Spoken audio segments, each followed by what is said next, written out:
ঈমানের পথে অবিচল থেকে আমার মরণ যেন হয়।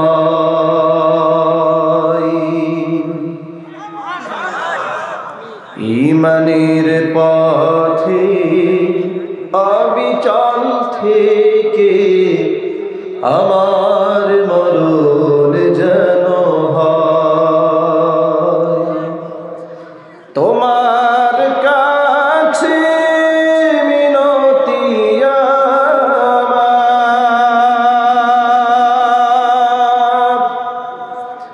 তোমার কাছে মিনতি আমার, মহামহিম দয়াময়।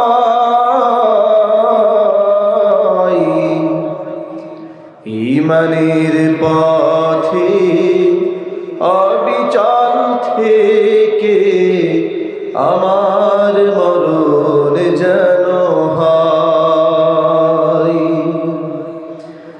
ঈমানের পথে অবিচল থেকে আমার মরণ যেন হয়। প্রতিদিন মিথ্যে মুখোমুখি হই, বেদিন ফাসেকেরা কর হইচই। প্রতিদিন মিথ্যে মুখোমুখি হই, বেদিন ফাসেকেরা কর হইচই। আজাজিলে সে গোমরাহি সুর গান ওরে তুলে মোহময়। আজাজিলে সে গোমরাহি সুর গান ওরে তুলে মোহময়।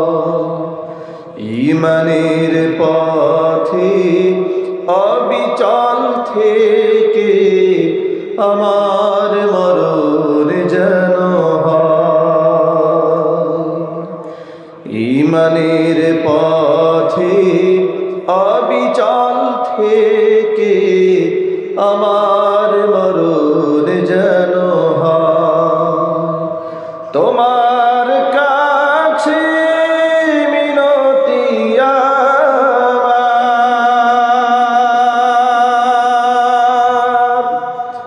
তোমার কাছে মিনতি আমার, মহামহিম দয়াময়।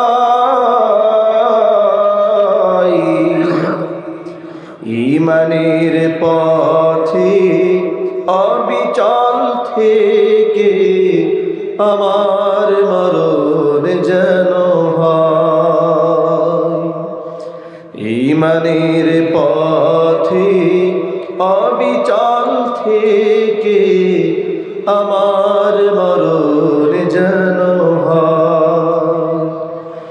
ঈমানের পথে অবিচল থেকে আমার মরণ যেন হয়।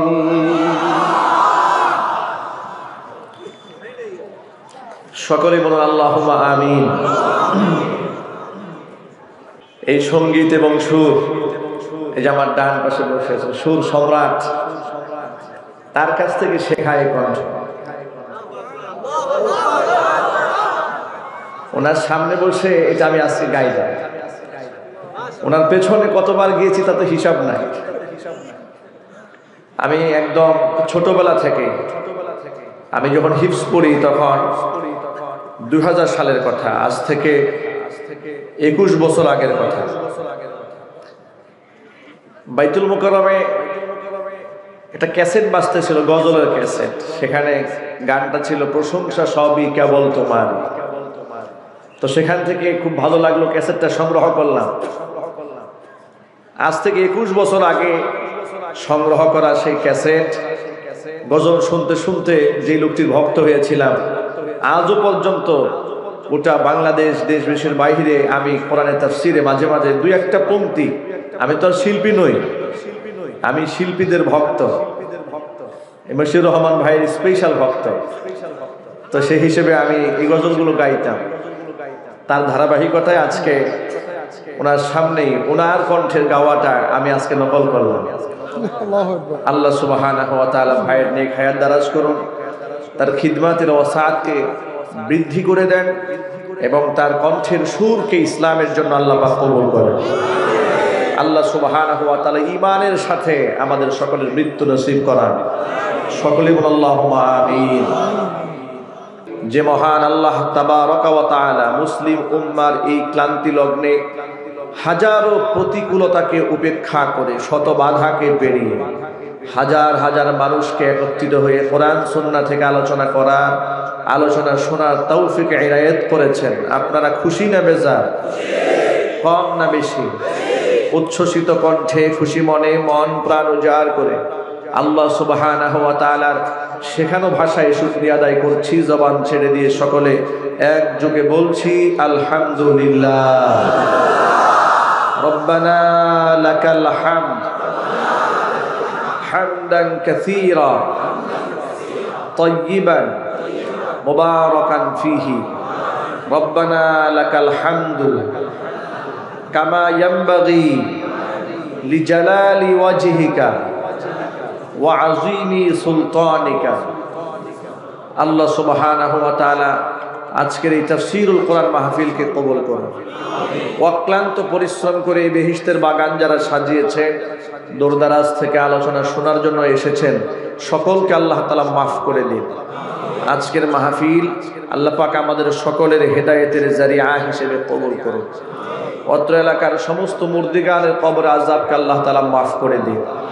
যতক্ষণ পর্যন্ত আমরা কোরআন সুন্নাহ থেকে কথা বলবো, কথা শুনবো, অত্যন্ত আদব এবং শিষ্টাচারের সাথে, ভদ্রতার সাথে বসে আমরা কোরআন শুনবো, আমরা বলি ইনশাআল্লাহ। কারণ হচ্ছে এখন আমরা যে কালামে পাক থেকে আলোচনা শুরু করব, সেই কালাম হচ্ছে আল্লাহ পাকের কালাম। কার কালাম? যিনি যত বড় হন তার কথার ওজন, ওয়েট তত বেশি হয়ে যায়, ঠিক কিনা? দেখবেন সাংবাদিকদের সামনে মন্ত্রীরা যখন কথা বলেন, খুব থেমে থেমে হিসাব করে করে ওয়ার্ড ভাগ করে কথা বলেন। তার কারণ হচ্ছে মন্ত্রীরা যখন কথা বলছেন, এই কথাগুলো এক হচ্ছে ক্যামেরাতে রেকর্ড হচ্ছে, সাথে সাথে সাংবাদিকরা এটা খাতা কলমে লিখছে, এটা পরের দিন পত্রিকায় ছাপা হবে। প্রত্যেকটা ওয়ার্ড তার কাছে অত্যন্ত গুরুত্বপূর্ণ। এই জন্য তিনি থেমে থেমে ভেঙে ভেঙে কথা বলেন, যাতে করে কোনো কথা স্লিপ অফ টাং না হয়, ভুল কোনো মেসেজ জাতির উদ্দেশ্যে না চলে যায়। এমনকি কোনো গুরুত্বপূর্ণ পার্সন যখন কথা বলেন, তখন তার সামনের শ্রোতা মণ্ডলী যারা থাকেন চাতকের মতো তার দিকে তাকিয়ে থাকেন, এই কথাগুলোকে নিবিড়ভাবে শোনার জন্য, পর্যবেক্ষণ করার জন্য, উপলব্ধি করার জন্য, ঠিক কিনা? এখন দুনিয়ার সাধারণ কোনো এমপি, মন্ত্রী, প্রধানমন্ত্রী বা দায়িত্বশীল কোনো ব্যক্তি কথা বললে যদি মানুষ কিংপতন নীরবতার সাথে, দায়িত্বশীলতার সাথে শুনতে পারে, তাহলে আল্লাহর কথার চেয়ে দামি কথা আর কারো হতে পারে? আরো জোরে বলতে হবে, হতে পারে। এই জন্য আল্লাহ সুবহানাহু ওয়া তাআলা বলেছেন, وَإِذَا قُرِئَ الْقُرْآنُ فَاسْتَمِعُوا لَهُ وَأَنصِتُوا لَعَلَّكُمْ تُرْحَمُونَ। যখন আমার কোরআন পাঠ করা হবে, ইযা কুরিআল কোরআন ফাসতামিউ লাহু, তখন গভীর মনোযোগ সহকারে আমার এই কালামকে তোমরা শুনবে। ওয়ানসিতু, এবং কথা বলা যাবে না, চুপ থাকতে হবে। এই আমালটা করতে পারলে কি হবে? লাআল্লাকুম তুরহামুন, তাহলে তোমরা রহমত প্রাপ্ত হবে। আমরা কি আল্লাহ রহমত পেতে চাই? আল্লাহ রহমত পেতে চান কারা কারা? দোহাত দেখতে চায়। কারা কারা আমরা আল্লাহ পাকের রহমত পেতে চাই? মাশাআল্লাহ। আমরা অসংখ্য মানুষ এখানে একত্রিত হয়েছি, আমরা আল্লাহ পাকের রহমত তামান্না করছি। আল্লাহ পাক যেন আমাদের রহমত দিয়ে ধন্য করেন। সকলে জুড়ে বলুন আল্লাহুম্মা আমিন। হাত নামা। গতকালকে আমার একটা প্রোগ্রাম ছিল গোপালগঞ্জ। তো সেই প্রোগ্রামে কর্তৃপক্ষ আমাকে স্টেজে উঠাবার সময় বলছেন, হুজুর আমাদের ডানে, আমাদের বামে, আমাদের সামনে চতুর্দিকে হিন্দু, বৌদ্ধ, খ্রিস্টান, এমনকি সম্ভবত 1200 ভোটারের মধ্যে 400 মুসলমানের ভোট, বাদ বাকি সব অমুসলিমের ভোট।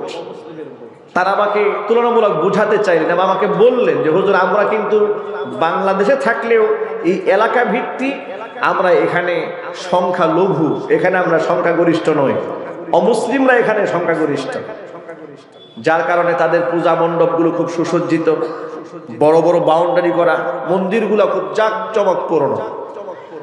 মজার ব্যাপার হচ্ছে মাহফিলে স্টেজে ওঠার আগে তারা আমাকে আরেকটা মেসেজ দিলেন যে আপনি যখন তাফসীর করতে বসবেন আপনার ডানে বামে চেয়ারগুলো দেখতে পাচ্ছেন, এগুলো অমুসলিমদের জন্য বরাদ্দ। আলহামদুলিল্লাহ বলবেন না? আমি শুনে খুশি হয়েছি, অত্যন্ত আনন্দিত হয়েছে।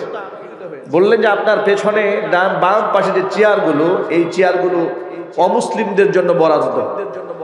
যখন আমরা মাহফিলের পোস্টার করি তখন এলাকার অমুসলিমরা বলেছে যে তোমরা মাহফিল করছো, আমাদের জন্য কিছু চেয়ার রাখবে, আমরা সেখানে বসে তোমাদের আলেমের বয়ান শুনবো। তারা চেয়ার রেখেছেন। তো সেখানে আমি কোরআন মাজিদ থেকে ইসলামের সৌন্দর্যতা তাদের সামনে তুলে ধরার চেষ্টা করেছি। আপনারা শুনে অবাক হবেন, পৃথিবীতে একমাত্র ধর্ম ইসলাম, একমাত্র ধর্মগ্রন্থ কোরআন, যা এভাবে ওপেনে লাখো মানুষের সামনে খুলে বয়ান করা যায়, বিশ্লেষণ করা যায় নির্ভয়ে নির্বিঘ্নে। পৃথিবীর কোনো একটা ধর্মগ্রন্থ আপনি এভাবে পড়তে পারবেন না, এই সাহস পৃথিবীতে কারো নাই। কোরআন ছাড়া আসমানের নিচে জমিনের উপরে এমন কোন ধর্মগ্রন্থ নাই যে ধর্মগ্রন্থ এতগুলো মাইক লাগিয়ে প্রকাশ্যে বিশ্লেষণ করে মানবতার কল্যাণে বিশ্ব মানুষের সামনে এভাবে তার বক্তব্যগুলো ওপেন মানুষের সামনে প্রচার করা যেতে পারে। আছে নাকি কোনো একটা ধর্ম? নাই।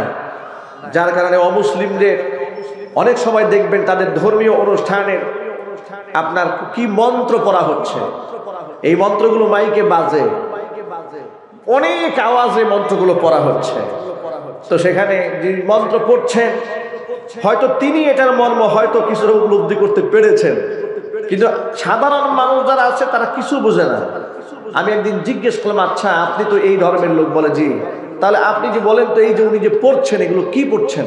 তিনি বললেন, হুজুর এগুলো আমরা বুঝবো না, এগুলো আমাদের যারা ধর্মগুরু আছে এটা তাদের ব্যাপার, এটা তাদের ব্যাপার। কিন্তু একমাত্র কোরআন হচ্ছে সেই ধর্ম যে ধর্মটা শুধু আলেম ওলামাদের ব্যাপার নয়, এ ধর্ম গোটা বিশ্ব মানবতার ব্যাপার। এই জন্য আল্লাহ সুবহানাহু ওয়া তাআলা কোরআন মাজিদ নাজিল করে দেওয়ার পর হুজুরকে ডাক দিয়ে বলছেন, কিতাবুন আনজালনাহু ইলাইকা লিতুখরিজান নাসা মিনাজ যুলুমাতি ইলান নূর। নবীজি, আমি আপনার উপরই এমন একটা কিতাব নাজিল করেছি, এই কিতাবের মূল প্রতিপাদ্য বিষয় হচ্ছে গোটা বিশ্বের যত মানুষ আছে মানুষদেরকে অন্ধকার থেকে আপনি আলোর পথে বের করে নিয়ে আসবেন। ভাইরা আমার, বোঝার চেষ্টা করতে হবে, গোটা পৃথিবীতে যত মানুষ এসেছে সমস্ত মানুষ কিন্তু একজন আদম আলাইহিস সালাতু ওয়াস সালাম এবং একজন মা হাওয়া আলাইহাস সালাতু ওয়াস সালাম, তার এই দুজন ব্যক্তি থেকে গোটা বিশ্বের সমস্ত মানুষকে আল্লাহ ছড়িয়ে দিয়েছে। পৃথিবীতে যত হিন্দু আছে, হিন্দুর আদি পিতার নাম কি? যত মুসলিম আছে তাদের আদি পিতার নাম কি? যত বৌদ্ধ আছে তাদের আদি পিতার নাম কি? পৃথিবীতে সমস্ত মানব মণ্ডলীর আদি পিতার নাম কি? আদম আলাইহিস সালাতু ওয়াস সালাম। এটা হচ্ছে জেনুইন তথ্য। এই তথ্য দিয়েছে কোরআন, এই তথ্য দিয়েছে আল্লাহ। আল্লাহ সুবহানাহু ওয়া তাআলা সূরা নিসার শুরুতে ডাক দিয়ে বলছেন, ইয়া আইয়ুহান নাসু তাকু রাব্বাকুমুল্লাযী খলাকাকুম মিন নাফসিন ওয়াহিদাতিন ওয়া খালাকা মিনহা যাওজাহা ওয়া বাথা মিনহুমা রিজালান কাসীরান ওয়া নিসাআ। ও মানব মণ্ডলী, এখানে আল্লাহ পাক ইয়া আইয়ুহান নাস বলেছেন, বলেন না ইয়া আইয়ুহাল মুসলিমুন, ইয়া আইয়ুহাল মুমিনুন, ইয়া আইয়ুহাল মুসাল্লুন। এভাবে ও মুসল্লিরা, ও ইমানদারেরা, ও মুসলমানেরা, এভাবে শব্দ ব্যবহার না করে আল্লাহ পাক বলছেন, ও বিশ্বের মানব মণ্ডলীরা শোনো, এই পৃথিবীর মানুষেরা তোমরা শোনো। আমি তোমাদেরকে সৃষ্টি কোথা থেকে করলাম তার একটা মূল মেসেজ তোমাদেরকে আমি কোরআন থেকে দিয়ে দিই। ইয়া আইয়ুহান নাস, ও মানব মণ্ডলী, তোমরা ভয় করো তোমাদের সেই রবকে, আল্লাযী খলাকাকুম মিন নাফসিন ওয়াহিদা, যিনি একজন ব্যক্তি থেকে তোমাদেরকে সৃষ্টি করেছেন। ওয়া খালাকা মিনহা যাওজাহা, তার থেকে তার জোড়া তার স্ত্রী হাওয়া আলাইহিস সালাতু ওয়াস সালামকে সৃষ্টি করেছেন। ওয়া খালাকা মিনহা যাওজাহা ওয়া বাসসা মিনহুমা রিজালান কাসীরান ওয়া নিসাআ, এবং ওই আদম এবং হাওয়া থেকে পৃথিবীর অগণিত অসংখ্য মানুষকে আমি আল্লাহ ছড়িয়ে ছিটিয়ে দিয়েছি। ভাইরা, তাহলে বিশ্বের সমস্ত মানুষ আদম এবং হাওয়া থেকে এসেছে, এই তথ্যটা কে দিলেন? সবাই বলেন না, এই তথ্য কে দিলেন? আচ্ছা, এই তথ্য যদি কেউ না মানে, এই কথা কেউ না মানে, অস্বীকার করে, তার ঈমান থাকবে? থাকবে? ঈমান থাকবে না, বেঈমান কাফের হবে। আজকে অত্যন্ত দুঃখ ভারাক্রান্ত মন নিয়ে একটা তথ্য আপনাদের সামনে শেয়ার করি। একটা দেশের মেরুদণ্ড হয় তার শিক্ষা ব্যবস্থা, ঠিক কিনা? জাতির মেরুদণ্ড হচ্ছে শিক্ষা ব্যবস্থা। সেই শিক্ষা ব্যবস্থার মধ্যে যদি ঈমানি প্ল্যাটফর্ম থাকে, তাহলে এই শিক্ষায় শিক্ষিত হয়ে লোকেরা ঈমানদার হবে। নাস্তিকতার ছোঁয়াছুঁই থাকলে তাহলে পরবর্তী প্রজন্ম নাস্তিক হবে। কুফুরির ছড়াছড়ি থাকলে পরবর্তী প্রজন্ম কাফের হবে। এটাই তো একটা স্বাভাবিক ব্যাপার, কথা বলতে হবে, ঠিক কিনা? এই পৃথিবীর একজন কুখ্যাত দার্শনিক, তার নাম হচ্ছে ডারউইন। ডারউইনের মতাদর্শ হচ্ছে, সে গবেষণা করে বিবর্ণবাদ এর একটা গবেষণার মধ্যে সে লিখেছে, তার গবেষণা যে পৃথিবীর মানুষদের উত্থান হলো, মানুষের সৃষ্টি হয়েছে বান্দর থেকে। বানর বনে জঙ্গলে থাকে, লাফাতে লাফাতে এক পর্যায়ে লেজ খুলে পড়ে গেছে। লেজ খুলে পড়ার পরে আস্তে আস্তে ঘর্ষণে ঘর্ষণে ঘর্ষণে ঘর্ষণে মানুষ হয়ে গেছে। এটা হচ্ছে ডারউইনের একটা মতাদর্শ। কোরআন কারীম স্পষ্ট যেখানে বলে দিয়েছে যে আমি আদমকে সৃষ্টি করেছি, তার থেকে তার জোড়া হাওয়াকে বানিয়েছি। আদম এবং হাওয়া থেকে বিশ্বের সমস্ত মানুষকে আমি ছড়িয়ে দিয়েছি, এই তথ্য দিল কোরআন। আর ডারউইন বলছে যে না, মানুষ বান্দর থেকে এসেছে। এখন এই বান্দর থেকে মানুষ এসেছে, এই থিওরিটা, এটা আমার ক্লাস 9-এর ছাত্র এবং ছাত্রীদের মাঝে ঢুকিয়ে দেওয়া হয়েছে। শিক্ষা ব্যবস্থায় সায়েন্সের বইয়ে এই তথ্যগুলো দেওয়া হয়েছে। এখন আমার প্রশ্ন হচ্ছে, একজন মুসলিম হিসেবে, মুসলমান হিসেবে ডারউইনের এই বিপদগামী লোকের গবেষণা, এটা কি জানা এবং পড়া আমার জন্য খুব জরুরি? তাহলে এই মতাদর্শ বিজ্ঞানের বইয়ে ঢুকানো হলো কেন? কারা ঢুকিয়েছে? নাম্বার 1 প্রশ্ন। 2 নম্বর হচ্ছে, আপনারা জানেন এই শিক্ষা সিলেবাস নিয়ে প্রায় সময় আলেম ওলামারা সজাগ দৃষ্টি রেখেছেন, আন্দোলন করেছে, মাঠে ময়দানে বক্তব্য বিবৃতি দিয়েছেন, সরকারের কাছে স্মারকলিপি পেশ করেছেন। হেফাজতে ইসলামের অভিসংবাদিত নেতা শেখুল ইসলাম আল্লামা শাহাবুস সাবির রহমাতুল্লাহি আলাইহির নেতৃত্বে পাঠ্যপুস্তক ছাপিয়ে ফেলার পরেও কত কোটি টাকার বই এটাকে আবার ক্রয় করা হয়েছে, বাজেয়াপ্ত করা হয়েছে। এটা স্কুল কলেজে ছাড়তে দেওয়া হয়নি। কেন? সেখানে ক্লাস 5 বইয়ে উমর রাদিয়াল্লাহু তাআলা আনহুর জিন্দেগি, আবু বকর সিদ্দিক রাদিয়াল্লাহু তাআলা আনহুর জীবনী উঠিয়ে দিয়ে সেখানে ঢুকিয়ে দেওয়া হয়েছিল লালন শাহর জীবনী। এভাবে সুপরিকল্পিতভাবে শিক্ষা ব্যবস্থা থেকে ধর্মীয় আচার অনুষ্ঠান, ধর্মীয় অবদানগুলো, ধর্মীয় চিন্তা চেতনা যেখান থেকে সৃষ্টি হবে এই বিষয়গুলো উঠিয়ে দিয়ে আপনার লালন শাহর মতো ব্যক্তি, রবীন্দ্রনাথ ঠাকুরের মতো ব্যক্তির জিন্দেগি ঢুকাই দিলে এ জাতি পরবর্তী প্রজন্ম এখান থেকে কি শিখবে? ঈমান শিখবে, আমল শিখবে। তাহলে এখান থেকে আমি লম্বা কথা বাড়াতে চাই না, শুধু ছোট্ট করে কথাটা বলে দিচ্ছি। 95% মুসলমানের দেশে শিক্ষা সিলেবাস যারা নির্ণয় করেন, যারা এই পাঠ্যপুস্তক সাজান, যারা নির্ধারণ করেন যে এই ভবিষ্যৎ প্রজন্ম কি শিখবে, কি পড়বে, কে জানবে, মুসলমানের কলিজার দাবি হচ্ছে কোরআন হাদিসের সাথে সাংঘর্ষিক কোন শিক্ষা মুসলমানদেরকে পড়তে দেওয়া যাবে না। কোরআন হাদিসের সাথে সাংঘর্ষিক কোন শিক্ষা যদি আপনার সন্তানকে আপনি দেন আর বছরে বছরে মসজিদ বানান, ফায়দা হবে না। ওই মসজিদের মধ্যে ছাগল নাচবে, নামাজি খুঁজে পাবেন না। এই জন্য মসজিদ কয়টা বানালেন সেটা দেখতে চাই না, আমার সন্তানকে কুফরি শিক্ষা বাদ দিয়ে ঈমান শিখিয়েছেন কিনা সেটাই আমরা দেখতে চাই। কোরআন থেকে তাহলে আমরা একটা মেসেজ নিয়ে নিলাম। সেই মেসেজটা হলো আল্লাহ রাব্বুল আলামিন বলছেন, আমি আদমকে সৃষ্টি করেছি, হাওয়াকে সৃষ্টি করেছি। আদম এবং হাওয়া থেকে বিশ্বের সমস্ত মানুষদেরকে আমি আল্লাহ সৃষ্টি করেছি। তাহলে এবার বলেন, পৃথিবীতে যত বৌদ্ধ আছে, খ্রিস্টান আছে, অগ্নি পূজারী আছে, পাহাড়ি আছে, গারো আছে, সাঁওতাল আছে, শিখ আছে, সকল প্রজাতির মানুষের স্রষ্টাকে আল্লাহ সুবহানাহু ওয়া তাআলা মানুষকে সৃষ্টি করলেন। অল্প একটা ছোট্ট জিন্দেগি দিয়া দুনিয়ার মাটিতে আল্লাহ পাক ছেড়ে দিলেন আর ঘোষণা দিয়ে দিলেন, শোনো তোমাদেরকে পৃথিবীতে ছেড়ে দিলাম, গার্জিয়ান মুক্ত ছেড়ে দেই নাই, পথের দিশাহীন করে ছেড়ে দেই নাই। তোমরা যখন পৃথিবীতে থাকবে হেদায়েতের দিক নির্দেশনা আমি আল্লাহ প্রদান করব, আমার নবীদের মাধ্যমে প্রদান করব, রাসূলদের মাধ্যমে প্রদান করব, কিতাবের মাধ্যমে প্রদান করব। ফামান তাবিআ হুদায়া ফালা খাউফুন আলাইহিম ওয়ালা হুম ইয়াহজানুন।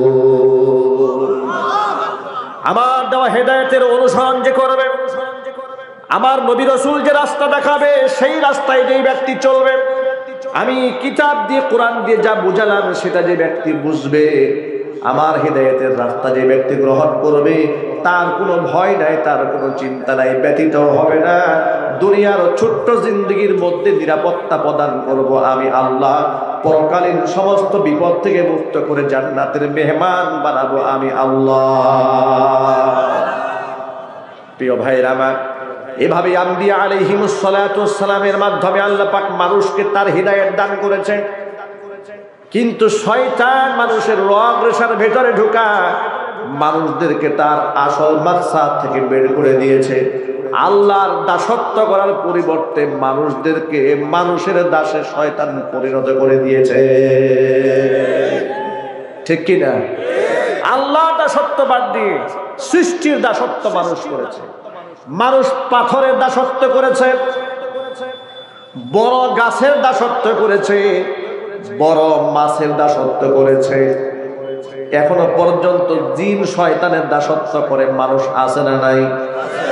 এখনো এই আধুনিক জামানায় বিজ্ঞানের চরম উৎকর্ষতা হয়েছে, মানুষ সচেতন হয়েছে। এই সচেতনতার যুগের মধ্যেও আপনারা দেখেছেন অসংখ্য লোকেরা নিজেরা আল্লাহর সামনে সেজদা না দিয়া পীরের সামনে সেজদা দিচ্ছে, মাজারে সেজদা দিচ্ছে, মূর্তির সামনে সেজদা দিচ্ছে, গাছের সামনে সেজদা দিচ্ছে। আজকেও একটা ভিডিও দেখলাম, সুরেশ্বরীর পীর পা লম্বা করে দিয়ে বসে আছে, বেপর্দা মহিলা তার পায়ের সামনে গিয়ে পড়ে যাচ্ছে, লম্বা সময় সেজদায় পড়ে আছে। মহিলা সেজদা দিচ্ছে, এরপরে পুরুষ আসতেছে, পুরুষ সেজদা দিচ্ছে। কি নোংরা দৃশ্য, কি বাজে দৃশ্য! মানুষ এত সচেতন হয়েছে, এতটুকু বুঝে না যে এই লোকটা তো আমার মতো মানুষ, যাকে সেজদা দেওয়া হচ্ছে ও তো আল্লাহর গোলাম, আমিও তো আল্লাহর গোলাম। গোলাম হয়ে গোলামের পায়ে সেজদা কেন, মনিবের পায়ে সেজদা দিতে হবে। এতটুকুন সেন্স কেন মাথায় আসে না? এতটুকুন বুঝ কেন তোমার মগজের মধ্যে ঢুকে না? বিশ্বনবী মুহাম্মদ রাসূলুল্লাহ সাল্লাল্লাহু আলাইহি সাল্লাম এই মানুষদেরকে মানুষের দাসত্বের শৃঙ্খল থেকে বের করে আল্লাহর দাস বানিয়ে দিয়েছেন। জোরে কোন ঠিক কিনা? পৃথিবীর সমস্ত আম্বিয়া আলাইহিমুস সালাতু ওয়াস সালাম একটা মেসেজ দিয়েছেন যে না, ও মানুষেরা, তোমরা মানুষের গোলাম হতে পারো না, তোমরা গোলামি করবে একমাত্র আল্লাহ। কোরআন মাজিদে আল্লাহ পাক সূরা আম্বিয়ার মধ্যে কথাটা এভাবে বলেন, ওয়ামা আরসালনা মিন ক্বাবলিকা মির রাসূলিন ইল্লা নূহি ইলাইহি আন্নাহু লা ইলাহা ইল্লা আনা ফা'বুদুন। ও নবীজি, আপনার পূর্বে যত রসুল আমি পাঠিয়েছি প্রত্যেকটা রসুলের কাছে আমি এই মেসেজটা প্রদান করে দিয়েছি, লা ইলাহা ইল্লা আনা, আমি আল্লাহ ছাড়া কোনো মাবুদ নাই, সুতরাং ফা'বুদুন, একমাত্র আমি আল্লাহর ইবাদত করতে হবে। এই মেসেজটা আমি সব নবীদের মাধ্যমে মানুষের কানে কানে পৌঁছে দিয়েছি। সুবহানাল্লাহ পড়েন। কিন্তু বিপদগামী লোকেরা আমার নবীদের কাছ থেকে এই মেসেজটা গ্রহণ করে না। নূহ আলাইহিস সালাতু ওয়াস সালাম 950 বছর দাওয়াত দিয়েছে। তিনি যখন দাওয়াতের কথা বলতেন তার কওমের লোকেরা কানের মধ্যে আঙ্গুল ঢুকায় রাখত, যাতে করে হেদায়েতের কথা কানে না ঢোকে। পর্দা দিয়ে রাখতো যাতে করে নূহের চেহারা তারা দেখতে না পায়। প্রিয় ভাইয়েরা আমার, আপনারা বলেন তো, হাজার হাজার বছর আগে নূহ আলাইহিস সালাতু ওয়াস সালামের উম্মতকে যে শয়তান গুমরা করেছিল, সেই শয়তান এখন আর নাই না? শয়তান রিচার্জ করছে? পেনশন ভাতা পাচ্ছে নাকি? না, শয়তান এখনো আছে? সেই শয়তান এখনো আছে। হেদায়েতের কথা কানে যেন ঢুকতে না পারে, এই জন্য হাজার হাজার বছর আগে শয়তান বুদ্ধি দিয়েছিল কানে আঙ্গুল ঢোকাও। সেই একই শয়তান বিজ্ঞান এবং প্রযুক্তির যুগে বিজ্ঞান সম্মত বুদ্ধি দিয়া বলছে মাইকের আওয়াজ কমাইয়া দাও। কি বলে নাই? কথা বলতে হবে, বলে নাই?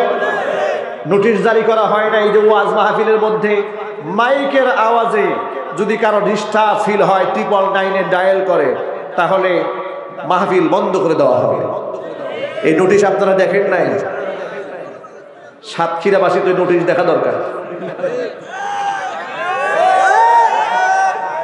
আমার প্রশ্ন হচ্ছে, আপনাদের মানবতার প্রতি এত দরদ কবে থেকে সৃষ্টি হয়েছে? মানুষের ঘুমের ডিস্টার্ব হয়, পড়াশোনায় ডিস্টার্ব হয়, অসুস্থ মানুষের কষ্ট হয়, মানবতার এত মহব্বত? এত মহব্বত যদি হয়ে থাকে তাহলে নোটিশটা স্পেসিফিক ওয়াজ মাহফিলের ব্যাপারে কেন? তাহলে বলুন, সভা সমিতি, সেমিনার, ডিজে পার্টি, গান বাজনা, কাওয়ালি বাওয়ালি, যত প্রকারের গানের অনুষ্ঠান আছে, মাইক দিয়ে যত অনুষ্ঠান হয়, সমস্ত অনুষ্ঠান মানুষের অসুবিধা হলে মাইক বন্ধ করে দিতে হয়। যদি চিল্লাই বলতে হবে, ঠিক কিনা? ডিজে পার্টিতে অসুবিধা নাই, পূজা পার্বণে বাধা নাই, রাজনৈতিক মঞ্চে বাধা নাই, শত শত মাইক দিয়ে নামাজের সময় ডিস্টার্ব করা হচ্ছে, অসুবিধা নাই। কোরআনের মাইক দেখলে যাদের কলিজা জ্বলে তাদের বিরুদ্ধে মুসলমানকে জিহাদের ঘোষণা দিতে হবে।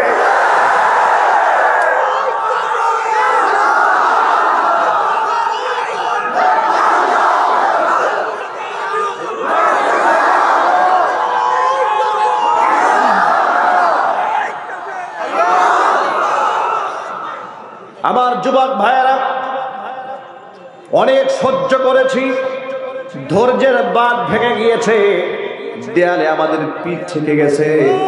আমাদের এখন প্রতিবাদ করতে হবে। অনেক সময় লোকেরা আমাকে বলে, হুজুর সব কথা বলতে নাই, দেয়ালের কান আছে।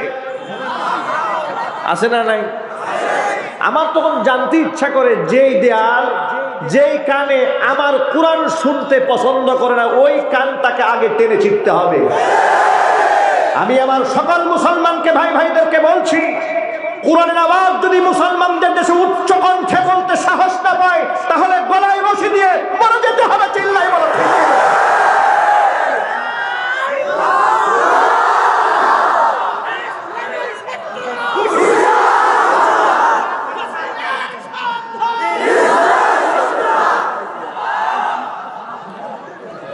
আমি আমার সকল ভাইদেরকে বলছি, ভাইয়েরা আমার, এই জন্য ভেদাভেদ ভুলে যান, মুসলমানেরা এক কাতারে সামিল হয়ে যান। কোন বাম রামদের নীল নকশা আমরা বাংলার মাটিতে বাস্তবায়িত হতে দেব না। সেদিন বেশি দূরে নয়, এই বাংলার মাটিতে কালিমার পতাকা উড়বে। কারণ ইতোমধ্যে কোরআনের জন্য যে পরিমাণ মাজলুম আলেম আমরা হয়েছি, যে পরিমাণ রক্ত আমাদের ঝরেছে, অমুসলিমদের দেশে মুসলমানরা এত কষ্ট পায় নাই, মুসলমানদের দেশে কোরআনের জন্য মুসলমান যত কষ্ট পেয়েছে। কে আলিয়া, কে কওমিয়ার, কে ওয়াহাবিয়ার, কে সুন্নি, দ্বন্দ্ব ভুলে যান, হাতে হাত রাখেন, কাঁধে কাঁধ মিলান। ঘোষণা থাকবে একটা, সংবিধান হবে আল কোরআন। রাজি আছেন কারা কারা? দু হাত দেখতে চান।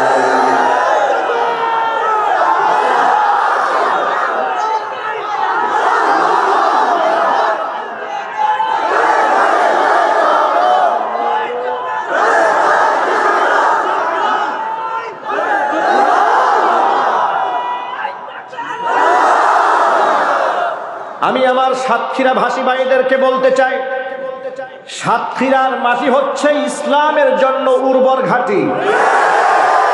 সাতক্ষীরার মানুষরা ইসলামের জন্য জীবন দিতে জানে, ইসলামের জন্য রক্ত দিতে জানে, বাতিলের সামনে মাথা নত করতে জানে না।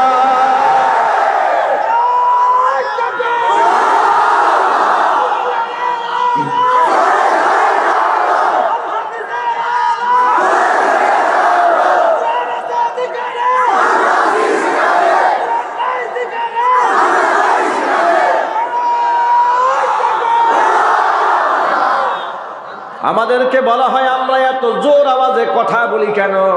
আমরা বলি আমরা ইমানদারের জন্য জোরে কথা বলি। মুনাফিকরা আস্তে কথা বলবে, চোরেরা আস্তে কথা বলবে, কারণ তারা চুরিও করবে, জোরে কথাও বলবে। তা হবে না, লোকেরা বলবে চোরের মায়ের বড় গলা। ঠিক কিনা? আলেমরা কি চুরি করেছে, ডাকাতি করেছে, জেনা বদমাশি করেছে, দেশের সম্পদ লুটপাট করে বিদেশে পাড়ি জমিয়েছে, মালয়েশিয়াতে ফ্ল্যাট কিনেছে, আমেরিকায় বাড়ি বানিয়েছে, লন্ডনে হাউস কিনেছে? তাহলে আলেমরা রাষ্ট্রদ্রোহী কি করে হয়? চিল্লায় বলো ঠিক কিনা?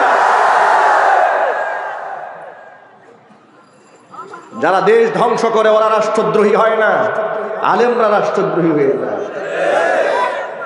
আলেমদের নামে তালিকা তৈরি করা বন্ধ করুন। চোর এবং ডাকাত তাদের নামের তালিকা বানান, দেশ ভালো হবে, দেশ এগিয়ে যাবে। ধর্ষকের নামের তালিকা তৈরি করো, সন্ত্রাসের নামের তালিকা তৈরি করো। আলেমদেরকে, ইসলামের প্রতি মানুষদেরকে যেভাবে ডাকছে তাদেরকে সাহায্য করো, সহযোগিতা করো।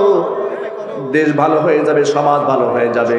কারণ যেই যুবক কোরআনের মাহফিলে আসে, ওই যুবক কোনোদিন সন্ত্রাস হতে পারে না, ওই যুবক কোনোদিন খুঁতি হতে পারে না, ওই যুবক কোনোদিন ডাকাত হতে পারে না, ওই যুবক কোনোদিন ধর্ষক হতে পারে না।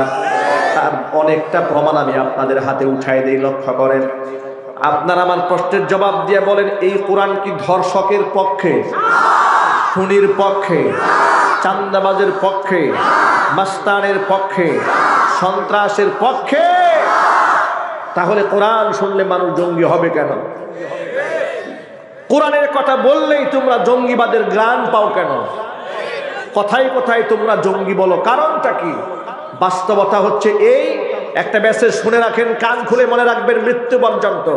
এই জঙ্গিবাদের ধোঁয়া উপমহাদেশে তৈরি করা হয়েছে একমাত্র ইসলামের জিহাদি চেতনাকে ধ্বংস করার জন্য। এদের আর কোনো টার্গেট নাই, যার কারণে দাড়ির মধ্যে জঙ্গি খুঁজে, টুপির মধ্যে জঙ্গি খুঁজে, টাকুর উপরে কাপড় পরার মধ্যে জঙ্গি খুঁজে, হিজাব পরা মহিলাদের মধ্যে জঙ্গি খুঁজে, ঘরের মধ্যে ফেরেশতাদের জীবন কথা বই পাওয়া গেছে, কই সর্বনাশ হয়ে গেছে, বিরাট জিনিস পাওয়া গেছে, বিরাট সরঞ্জাম, গোটা দেশ ধ্বংসের ষড়যন্ত্র চলছে। কি হলো? জিহাদি বই পাওয়া গেছে, আর অনেক মেকানিজম পাওয়া গেছে। কি কি পাওয়া গেছে দেখি তালিকাটা। ফাজাইল আমল পাওয়া গেছে, ফেরেশতাদের জীবন কথা পাওয়া গেছে, ফাজাইলে সাদাকাত পাওয়া গেছে, তাফহিমুল কোরআন একটা তাফসির পাওয়া গেছে। আর কি পাওয়া গেছে? একটা মোবাইল ফোন পাওয়া গেছে, গুরুত্বপূর্ণ একটা কম্পিউটার পাওয়া গেছে, ল্যাপটপ।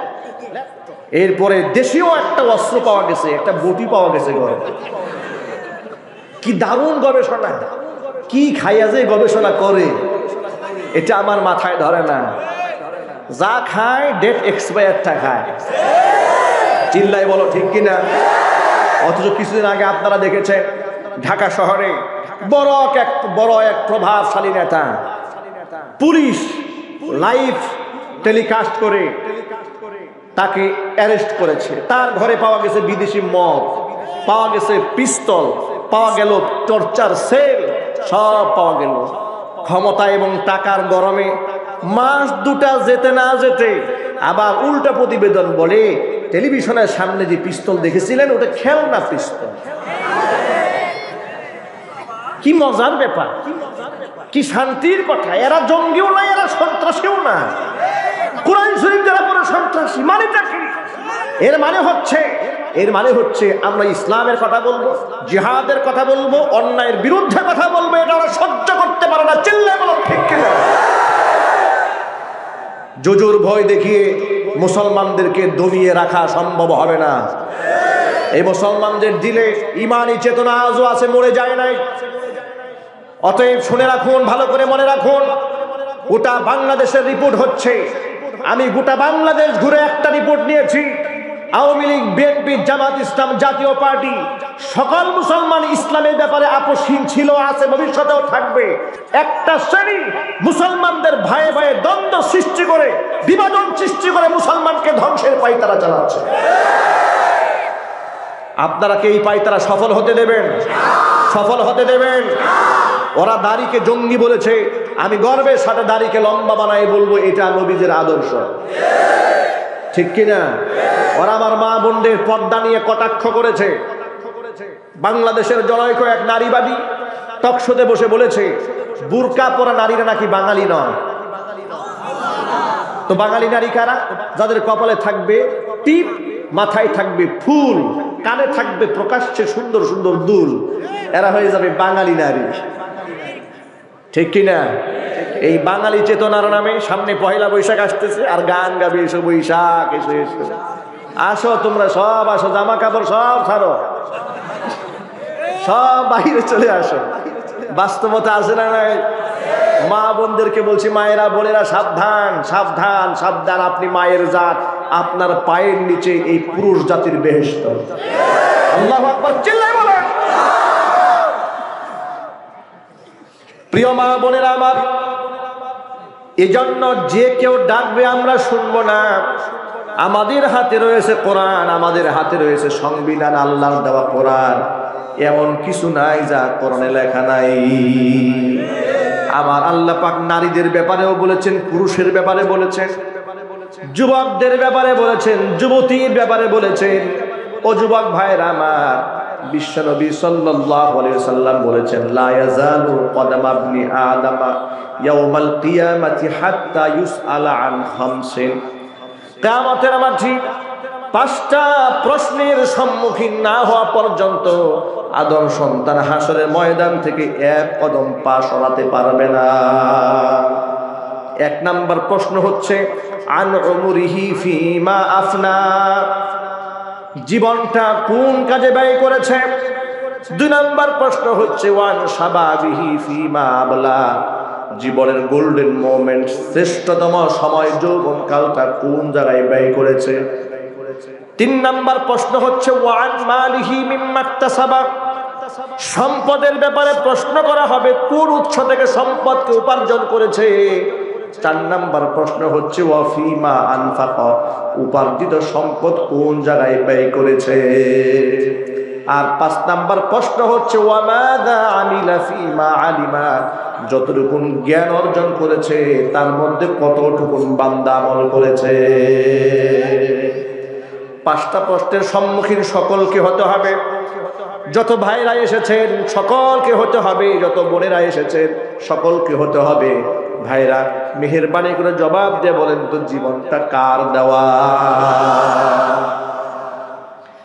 বিপদগামী মেয়েরা না বুঝে না জেনে কোরআন সুন্নাহ সম্পর্কে না জানার কারণে, আল্লাহর কোরআন না জানার কারণে, জীবনের লক্ষ্য উদ্দেশ্য সম্পর্কে না জানার কারণে আলেমরা পর্দার কথা বললে তথাকথিত শিক্ষিত মেয়েরা বলে দেহ আমার, সিদ্ধান্ত আমার। এই কথা বলে নাই? আপনাদের তো ভুলে যাওয়ার কথা নয়, আপনারা সচেতন। যখন এদেশে ধর্ষক, গণধর্ষণ সৃষ্টি হয়েছিল গোটা বাংলাদেশে, যার কারণে গোটা বাংলাদেশের সর্বমহল থেকে ধর্ষকের মৃত্যুদণ্ডের ব্যাপারে যখন বল প্রয়োগ করা হচ্ছিল, সরকার তখন জাতীয় সংসদে আইন পাশ করেছে ধর্ষকের সর্বোচ্চ শাস্তি মৃত্যুদণ্ড। ওই মুহূর্তে নারায়ণগঞ্জের এক মহিলা, এক মেয়ে রাস্তায় নেমে মানববন্ধন করে আন্দোলন করে বলেছিল, আমার গায়ে কি পোশাক থাকবে না থাকবে, আমার গায়ে কোন জামা পরবো না পরবো, এটা তো আমার বাবারই বলা অধিকার নাই, আপনি বলার কে? এই কথা বলেছিল। কেন বলেছিল? ওটা বাংলাদেশে আলেমরা বলছিলেন এই ধর্ষণ যদি কমাতে চাও তাহলে নারীদেরকে পর্দার গণ্ডির মধ্যে ফিরিয়ে আনতে হবে। কথা বলতে হবে, ঠিক কিনা? ভাইরা শোনেন, একটা হচ্ছে আবেগের কথা, আরেকটা হচ্ছে বিবেকের কথা। ইসলাম অবাস্তব কোনো বিধান মানুষের উপর চাপায় দেয়নি। ইসলাম দিয়েছে বাস্তবসম্মত, সমাজসম্মত, প্রাকৃতিক দ্বীনুল ফিতরা। ইসলাম মানুষকে উপহার দিয়েছে, যার কারণে ইসলাম একদিক থেকে পুরুষকে নিয়ন্ত্রিত করেছে, আরেক দিক থেকে নারীকেও নিয়ন্ত্রিত করেছে। এমন বলে নাই যে তুমি, এমন বলা হয়নি যে ভাই আপনি কলা সিলে রাখেন আর মাসিকে বলবে মাসি ওখানে বসবি না, এমন বলা হয়নি। বলা হয়েছে তুমিও কলা আটকায় রাখো, মাসিও ঝাড়া পিটা করে দূরে রাখো। সুবহানাল্লাহ বলবেন না? আল্লাহ রাব্বুল আলামিন কি সুন্দর মেকানিজম করেন, লক্ষ্য করেন।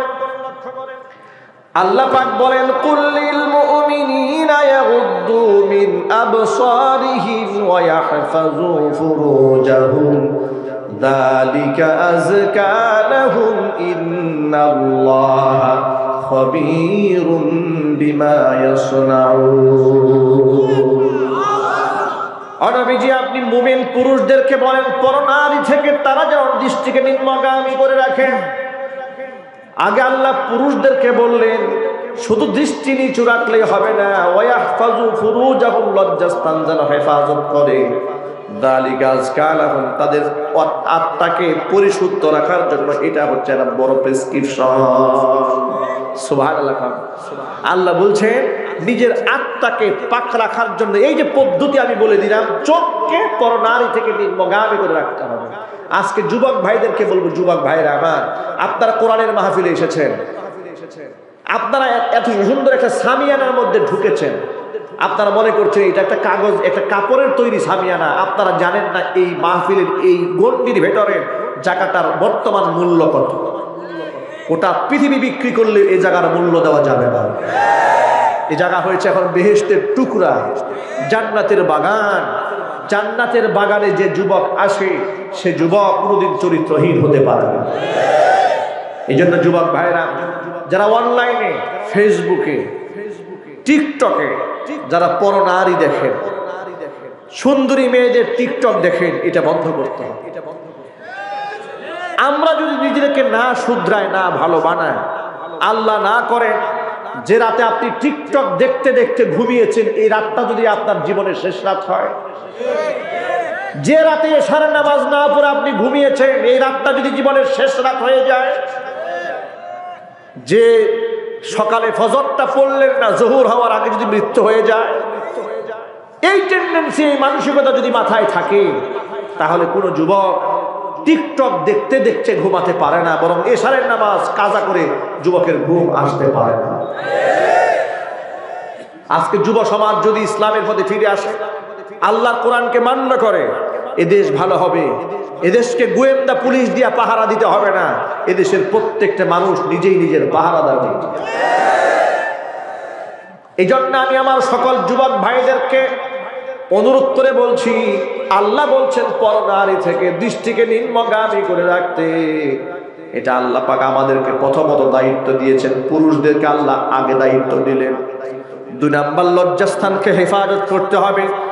এই দুটো আমল করলে আল্লাহ বলছেন এটা অন্তরকে পাক বানায়া দেবে। তোমরা যা করো সব খবর আমি আল্লাহর কাছে আছে। একদিক থেকে পুরুষকে দায়িত্ববান করে দিলেন, এবার নারীদেরকেও বলগা ছেড়ে দেন নাই, সাথে সাথে আবার নারীদেরকে বলে দিলেন ওয়াকুল্লিল মুমিনাতি ইয়াগুদনা মিন আবসারিহিন্না ওয়া ইয়াহফাযনা ফুরুজাহুন্না ওয়ালা ইউবদিনা যিনাতাহুন্না ইল্লা মা যাহারা মিনহা ওয়ালইয়াদরিবনা বিখুমুরিহিন্না আলা জুনুবিহিন্না। আল্লাহ পাক বলেন, নবীজি এবার নারীদেরকে বলেন, পুরুষদেরকে তো দায়িত্ব দিয়ে দিয়েছেন পরনারী থেকে দৃষ্টিকে নিম্নগামী করে রাখবে, এবার নারীদেরকে বলেন তারাও যেন পর পুরুষ থেকে নিজের দৃষ্টিকে নিম্নগামী করে রাখে, লজ্জাস্থানকে যেন হেফাজত করে, সাজসজ্জার অঙ্গ যেন পর পুরুষের সামনে জাহের না করে। জোরে জোরে বলেন সুবহানাল্লাহ। ভাইরা আমার, তাহলে উভয়কে দায়িত্বশীল কে বানালেন? জোরে বলে। উভয় যদি উভয়ের দায়িত্ব পালন করে, ইফতিজিং থাকবে। উভয়কে দায়িত্বশীল হতে হবে। আজকে নাস্তিকরা কি বলে জানেন? নাস্তিকরা বলে আমি কি পড়েছি না পড়েছি আমার কোনো দোষ নাই, ধর্ষক তোমার দোষ, তুমি ধর্ষণ করলা কেন? বলে আমার দেহের স্বাধীনতা, কি পোশাক পরবো আর না পরবো এটা আমার দেহের স্বাধীনতা। ধর্ষক তো বলবে আমি কাকে ধর্ষণ করব আর না করব এটা আমার দেহের স্বাধীনতা। যদি বলেন না ঠিক কিনা? তুমি কিসের যুক্তি দেখাচ্ছ? কার সামনে যুক্তি দেখাচ্ছ? তুমি যদি বলো এটা আমার দেহের স্বাধীনতা, দর্শকও বলবে এটা আমার দেহের স্বাধীনতা। আমি কাকে কি করব না করবো এটা আমার পার্সোনাল ব্যাপার। এই জন্য আমি সকল ভাইদেরকে বলছি, মা বোনদেরকে বলছি, মায়েরা বোনেরা, এই নাস্তিক মহিলারা আপনাদেরকে আপনার ঈমানকে ধ্বংস করে, আপনার আমলকে ধ্বংস করে, আপনার ইসলামিক মূল্যবোধকে ধ্বংস করে, আপনার অধিকারের নামে, নারীবাদের নামে, নারী ক্ষমতায়নের নামে, নারীকে প্রতিষ্ঠিত করার নামে আপনাকে নারীত্বের গণ্ডি থেকে বের করে বেহায়াপনার দিকে নিয়ে যাওয়ার চেষ্টা চালাচ্ছে। আর এই ক্ষেত্রে সবচেয়ে বেশি ভূমিকা পালন করছে মিডিয়াগুলো। কথা বলতে হবে, মিডিয়াগুলো সবচেয়ে বেশি ভূমিকা পালন করছে। কয়েকদিন আগে নোংরা ওয়েব সিরিজ দিয়ে দেশটা ভরে ফেলা হয়েছে। আমরা কঠোর প্রতিবাদ জানিয়েছি, সরকার বেশ কিছু নিয়ন্ত্রণ করে দিয়েছে। আমরা বলতে চাই আমাদের সকলকে সরব থাকতে হবে। আমরা মুসলমান, এই দেশটা মুসলিম দেশ, এদেশের মধ্যে ইসলামিক কালচারটাকে আমরা প্রমোট করবো এবং লালন করবো। যদি ঠিক কিনা? এজন্য আমি আমার সকল মা বোনদেরকে বলছি, মায়েরা, আজকে স্বামী স্ত্রীর দ্বন্দ্ব কেন সৃষ্টি হয়েছে? স্বামী স্ত্রীর দ্বন্দ্ব আর ঝগড়া সমাজে এই জন্য সৃষ্টি হয়েছে, স্ত্রী স্বামীর অধিকারের ব্যাপারে বেখবর, স্বামীও তার স্ত্রীর অধিকারের ব্যাপারে বেখবর। কেউ কাউকে সঠিকভাবে নিয়ন্ত্রণ করছে না, কন্ট্রোল করছে না, হারিয়ে যাচ্ছে। স্ত্রী পরকীয়ায় জড়িয়ে যাচ্ছে, স্বামীও পরকীয়ায় জড়িয়ে যাচ্ছে। এই বাস্তবতা আছে না নাই? আর এই পরকীয়া সমাজের নিম্ন লেভেল থেকে শুরু করে একদম সমাজের আইডল আইকন পর্যন্ত তারাও আজকে পরকীয়ায় বলি হয়ে যাচ্ছে। আবার এটা অত্যন্ত গৌরবের সাথে, গর্বের সাথে সংবাদ সম্মেলন করে বলছে, এটা আমরা খুব মিলেজুলে কাজটা করেছি।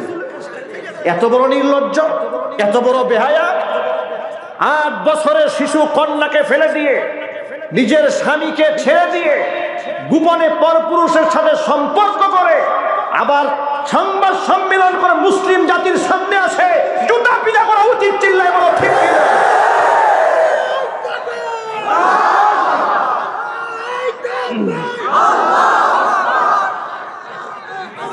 এরা নাকি সেলিব্রিটি, এদের জন্য আপনার এয়ারপোর্টে লাল গালিচা সংবর্ধনা দেওয়া হয়। কি সোনার ছেলে আসছে, কি কামাইয়ে আসছেন উনি, বিরাট অর্জন করেছে, আরেকজনে বউ নিয়ে চলে আসছে। চিল্লাই বলতে হবে ঠিক কিনা? এরা সেলিব্রিটি হয়ে যাচ্ছে, এদেরকে টাকা, গাড়ি, বাড়ি, নারী দিয়ে কি ওরা দেশকে কি দিয়েছে? ওরা দেশকে কে দিয়েছে? করোনাকালীন মহামারীর সময় এদেশ যখন অধপতনের দ্বার প্রান্তে দাঁড়িয়েছিল, একটা রিস্কি মোমেন্ট, কঠিন একটা সময় এ জাতি পার করেছে। কথা বলেন ঠিক কিনা? মানুষের পেটে খাবার ছিল না, ঘরে খাবার ছিল না, মানুষের হাহাকার করে ঘর থেকে বের হয়ে গিয়েছে। মানুষ করোনাকে ভয় পায়নি, পেটের ক্ষুধা তাদের করোনাকে ভুলিয়ে দিয়েছিল, রাস্তায় বের হয়েছে। তখন এই হাজার কোটি টাকার মালিক সেলিব্রিটিরা তারা এই দরিদ্র অসহায় মানুষের জন্য কি অবদান রেখেছে? কথা বলে কোনো জবাব আছে? জবাব নাই। কিন্তু জাতি, এ দেশ তাকে অনেক কিছু দিয়েছে, এ দেশ তাকে টাকা দিয়েছে, গাড়ি দিয়েছে, বাড়ি দিয়েছে, ফ্ল্যাট দিয়েছে, শত শত কোটি টাকার মালিক বানিয়ে প্রতিষ্ঠিত করে দিয়েছে। কিন্তু জাতির দুর্দিনে তারা জাতিকে কি দিয়েছে? তারা একটা জিনিস দিয়েছে, কিছুদিন পরে পরে একটা করে গার্লফ্রেন্ড চেঞ্জ করেছে, আর মিডিয়া অঙ্গনে ভাইরাল হইয়া মানুষের সমালোচনার পাত্র বানিয়ে মানুষদের সমাজের মূল্যবান সময়গুলোকে বরবাদ করে দিয়েছে। এই জন্য যুবকদের এখন সিদ্ধান্ত নিতে হবে, দায়িত্বশীলদেরকে বুঝতে হবে রাষ্ট্রীয় পদমর্যাদা কাকে দেওয়া উচিত। আমি তো আমার এই তাফসীর মাহফিলে বহুবার এই কথাটা বলেছি। এদেশের সোনার ছেলেরা আন্তর্জাতিক হিফজুল কোরআন প্রতিযোগিতায় বিশ্ব দরবারে বাংলাদেশটাকে বহুবার প্রথম সারিতে পৌঁছে দিয়েছে। তারা যখন কোরআন তেলাওয়াত করে বিশ্বাস করেন, দুবাই যখন ফাইনাল রাউন্ড হয়, সৌদি আরবে হয়, কাতারে হয়, কুয়েতে হয়, লেবাননে হয়, হাফেজ সাহেব যখন তিলাওয়াত করেন, এক পাশে সৌদি আরবের পতাকা, আরেক পাশে বাংলাদেশের পতাকা, বাংলাদেশের পতাকা বহন করে বিশ্ব দরবারে প্রথম সারিতে পৌঁছায় দিল।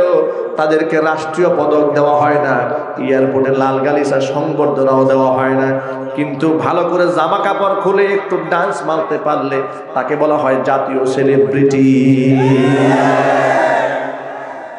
কারণটা, ব্যাপারটা কি? এই টেলিভিশনে কাদের টাকায় চলে? এই মুসলমানদের দেশের ট্যাক্সের টাকায় তোমরা মিডিয়া চালাও, মুসলমানদের কাছে বিজ্ঞাপন বিক্রি করো, কিন্তু মুসলমানদের অনুভূতিকে তুচ্ছ-তাচ্ছিল্য করো, কাফেরদের অনুভূতিকে প্রমোট করো। এদেরকে জাতীয় পর্যায়ে পুরস্কার দেওয়া হয় না, জাতীয় পদমর্যাদায় দেওয়া হয় না। আমি তো সকল ভাইদেরকে কোরআনের মাহফিলে বলতে চাই, এটা আমাদের সকলের হৃদয়ের দাবি। এখন থেকে বাংলাদেশের কোন সন্তান যদি সৌদি আরবের মাটিতে, দুবাইয়ের মাটিতে, ইরানের মাটিতে, কুয়েতের মাটিতে, লেবাননের মাটিতে ইন্টারন্যাশনাল হিফজুল কোরআন প্রতিযোগিতায় অংশগ্রহণ করে, ফাইনাল রাউন্ডটা বাংলাদেশের সবগুলো টেলিভিশনে একসাথে সম্প্রচার করতে হবে। কোরআনের সম্মানে এটা দেওয়া উচিত কিনা? কথা বলেন আপনারা। কোরআনের সম্মানে, আচ্ছা কোন দেশে ফুটবল খেলা হয়, এটা যদি আমার দেশে জাতীয় টেলিভিশনগুলোতে লাইভ সম্প্রচার করা যেতে পারে, ক্রিকেট খেলা হলে এটা যদি দেশের টেলিভিশনগুলোতে লাইভ টেলিকাস্ট হতে পারে, কোরআনে কারীমের কম্পিটিশনে দেশের, পৃথিবীর শত শত প্রভাবশালী দেশের প্রতিযোগীদের সাথে আমার দেশের সন্তানেরা প্রতিযোগিতায় অংশগ্রহণ করেছে, ফাইনাল রাউন্ড হচ্ছে, এটা কি জাতীয় টেলিভিশনে আসতে পারে না? আরো জোরে বলেন না, পারে না? জাতীয় টেলিভিশনে আসুক, এটা আপনারা কারা কারা চান? দু হাত দেখতে চায়।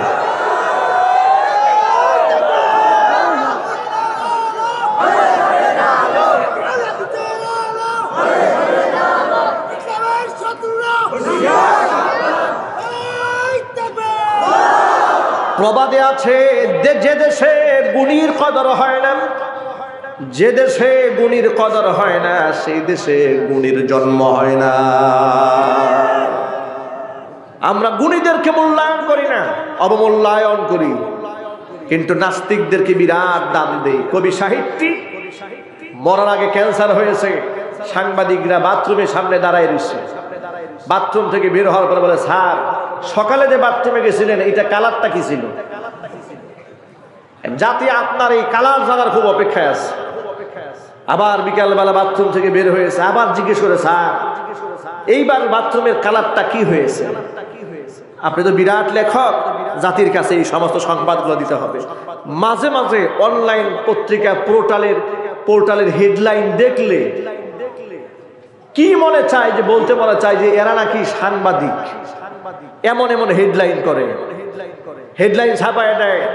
বাংলাদেশের এক নায়িকা পার্শ্ববর্তী দেশের ভারতের এক অমুসলিম হিন্দুর সাথে বিবাহ করে কোন পার্কে গিয়ে কতক্ষণ সময় কাটিয়েছে, এটা আপনারা জানার চেষ্টা করেন। আচ্ছা, এখান থেকে এই জাতির কি শিক্ষা আছে বলেন তো আপনারা? কি শিক্ষা আছে? এ দেশের একটা মেয়ে বিদেশে গিয়ে কোন খাটে গিয়ে শুলো, কার বিছানায় কয় মিনিট শুয়েছিল, এটা যদি পত্রিকায় আনেন, এ জাতি এখান থেকে কি শিখবে, কি জানবে, কি জানতে চাচ্ছেন, কি জানাতে চাচ্ছেন আপনারা, কি মেসেজ দিচ্ছেন জাতি?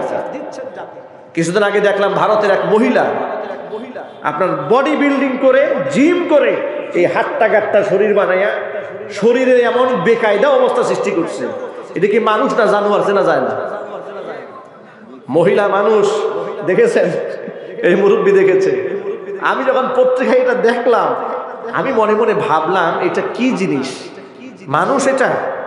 হাফ প্যান্ট পরা মহিলা পত্রিকায় খুব সুন্দর করে, খুব প্রশংসা করে দিয়েছে।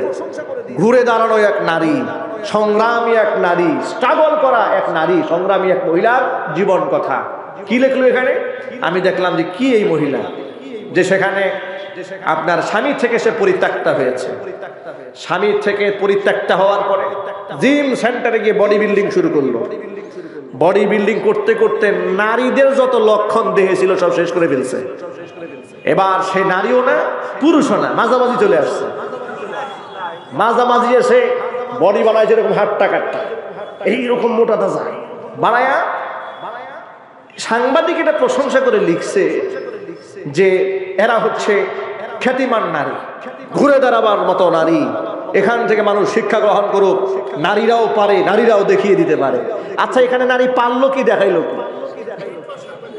এরা এই সমস্ত সংস্কৃতি দেশের মধ্যে আমদানি করে দেশের মধ্যে নোংরামি বেহায়াপনা ছড়িয়ে দিতে চায়। আমি আমার মা বোনদেরকে বলছি, মায়েরা বোনেরা, এই লম্পট সাংবাদিকদের এগুলা পড়ে পড়ে নিজেদেরকে উদ্বুদ্ধ করে ঘর থেকে বের হওয়া যাবে না।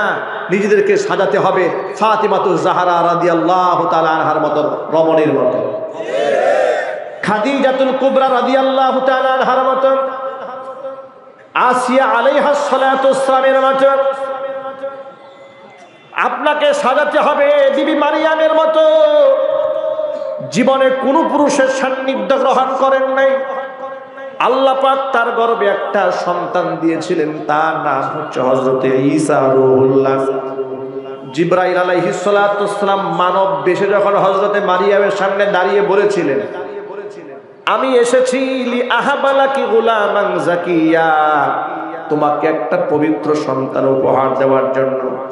তখন এই কুমারী নারী মারিয়াম জবাব দিয়ে বলেছিলেন, আন্না ইয়াকুনু লি গুলাম ওয়ালাম ইয়ামসাসনি বাশারুন ওয়ালাম আকু বাগিয়া। কি করে আমার সন্তান হবে? আমি তো কোনো জিনাকার মহিলা না, আর বৈধভাবে আমার বিয়ে হয় নাই, কোনো পুরুষ আমাকে স্পর্শ করে নাই, আমার সন্তান কি করে হবে? তিনি বললেন, কদ ক্বালা কাযালিকা ক্বালা রাব্বুকি হুয়া আলাইয়া হাইয়িন, তোমার রব বলে দিয়েছে, এটা তো আমি আল্লাহর কাছে কোনো ব্যাপারই না। লিনাজআলাহু আয়াতাল লিন-নাসি ওয়া রাহমাতাম মিন্না ওয়া কানা আমরাম মাকদিয়া, এটা আল্লাহ পাকের রহমত, এটা পরবর্তী প্রজন্মের জন্য, এটা আল্লাহ পাক একটা নিদর্শন বানাতে চান। অনেক লম্বা ঘটনা, আমি শুধু আপনাদেরকে এই ঘটনা থেকে এই মেসেজটা দিতে চাই।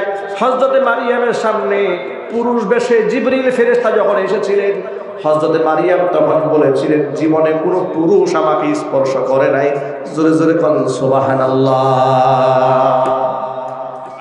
আর আজকালকের মহিলার দিকে তাকান, বয়ফ্রেন্ডের বগল দাবা করে পার্কে পার্কে হাঁটতেছে। কথা বলে না কেন? বাস্তবতা আছে না নাই? Boyfriend, just friend, younger friend. ফ্রেন্ডের কত ধরন, কত কোয়ালিটি। জিজ্ঞেস করে ওই মেয়ের সাথে তোমার সম্পর্ক কি? পায় না কোনো বাজে সম্পর্ক, জাস্ট ফ্রেন্ড, জাস্ট ফ্রেন্ড। একটা যুবতী মেয়ের সাথে একটা যুবকের জাস্ট ফ্রেন্ড। কেন? ওই যুবক কি পীর সাহেব? কথা বলে না কেন? তার মনের মধ্যে কিছু নাই নাকি? আহা, কেন আমার এখান থেকে বের হয়ে আসতে পারে? এখানে অনেক গার্জিয়ানরা আছেন, এই কথাগুলো তিক্ত হলেও সত্য কথা। মনে রাখতে হবে সকলকে, আপনার ছেলে আপনার মেয়ে আল্লাহর দেওয়া নিয়ামত। আমার এই সন্তান যদি আজকে বিপদগামী হয়, কিয়ামতের মাঠে আল্লাহর আদালতে আমাকে জবাব দিতে হবে। সুতরাং just friend, boyfriend, younger friend, যে কোনো ফ্রেন্ডের নামে আপনার যুবতী মেয়ে কোনো পর পুরুষের সাথে কোনো প্রকার সম্পর্ক রাখতে পারে না। যদি এটা বন্ধ করতে পারে, আপনার মেয়ে ইফতিজিং থেকে বাঁচবে, তার চরিত্র ভালো থাকবে, নিজেকে ধ্বংসের দ্বার প্রান্তে পৌঁছে দেবে না। আমরা কি আমাদের মেয়েদেরকে নিয়ন্ত্রণ করতে পারবো? ইনশাআল্লাহ আমরা আমাদের মেয়েদেরকে নিয়ন্ত্রণ করবো ইনশাআল্লাহ। আল্লাহ যেন কবুল করে, জোরে কোন আমিন। হাত নামা। এমনকি নিজের স্ত্রীটাকেও যারা সাজিয়ে গুজিয়ে রাস্তায় বের করেন, তাদের জন্য সবক। নিজের বউটাকে সুন্দর করে সাজিয়ে গুছিয়ে রিক্সায় কিংবা মোটর বাইকে উঠিয়ে গোটা শহর যখন টহল দেয়, শহরের রিক্সা চালক যারা আছে তাদের গিয়ার তো এমনি বেড়ে যায়। শুধু তাই না, মুসি জুতা ছিলানো বাদ দিয়া ওই দিকে তাকাইয়া থাকে। এতে করে আপনার বউয়ের অনেক দাম বেড়ে যায় নাকি? এগুলো বাদ দেন, এগুলোর মধ্যে কোনো সম্মান নাই। আজকে যারা বউ হারাচ্ছে, পরকীয়ায় জড়াচ্ছে, এর পেছনে স্বামীরও বিরাট দায়িত্ব জ্ঞানহীনতার পরিচয় রয়েছে। একদিনে তো এই যে আজকে যে সেলিব্রিটি এক 8 বছরের বাচ্চার মাকে ভাগাই নিল, এটা কি একদিনে নিয়েছে? কথা বলতে হবে, একদিনে নিয়েছে। বউকে দিয়ে আরো চাকরি করান, বিমানবালা বানায় দেন, পরপুরুষের সাথে আরো সময় কাটাবার সুযোগ করে দেন, আর বলেন আধুনিক বানাই দিছে, আধুনিক বানাই দিছে। দেন আধুনিক বানায়, আধুনিকতার ঠেলায় পরে বউ খুঁজে পাবেন না। এই তিক্ত বাস্তবতাগুলো যারা বুঝে না, তারাই সমাজের মধ্যে বিশৃঙ্খলা সৃষ্টি করে। ও যুবক ভাইয়েরা আমার, কিয়ামতের মাঠে আমার যৌবন সম্পর্কে যেহেতু প্রশ্ন করা হবে, এই জন্য যুবক ভাইদের জন্য আমার সবক হলো, আজকের পর থেকে আমরা যুবক যারা আছি, সুন্নাত ছাড়া কোনো আমল করব না। গোটা জীবনের একটা মিশন রাখবো, যেখানে যাব আমার প্রত্যেকটা কদম সুন্নত অনুযায়ী ফেলবো। যুবক ভাইরা পারবো না ইনশাআল্লাহ? কোন কোন যুবক পারবে? হাত দেখতে চায়। সুন্নাহ মোতাবেক জীবন গড়বো ইনশাআল্লাহ। আল্লাহ তুমি আমার যুবক ভাইদেরকে কবুল করে নাও, আর জোরে করে আল্লাহুম্মা আমিন। আল্লাহ নবী সাল্লাল্লাহু আলাইহি ওয়াসাল্লাম বলেছেন, আলা কুল্লুকুম রাঈন ওয়া কুল্লুকুম মাসউলুন আন রাইয়াতিহি। জেনে রেখো তোমরা প্রত্যেকেই দায়িত্বশীল, প্রত্যেকের দায়িত্বের ব্যাপারে কিয়ামতের ময়দানে আমি আল্লাহর কাছে জবাব দিতে হবে।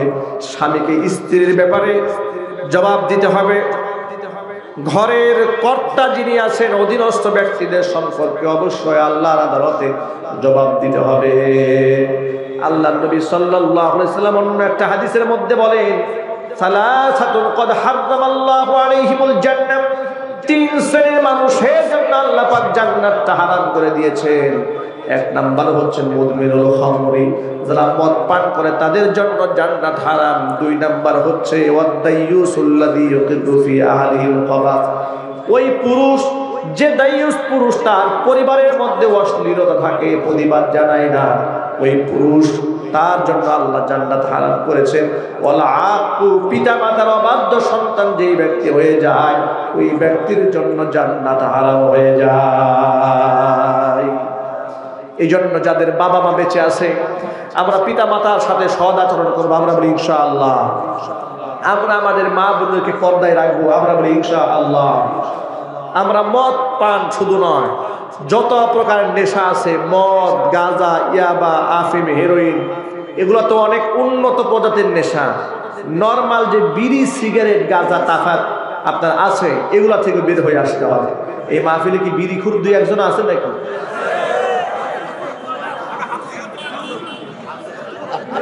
বিড়িখুর এক বিড়িখুরে আরেক বিড়িখুরের যে কি মোহাব্বত, কি ভালোবাসা।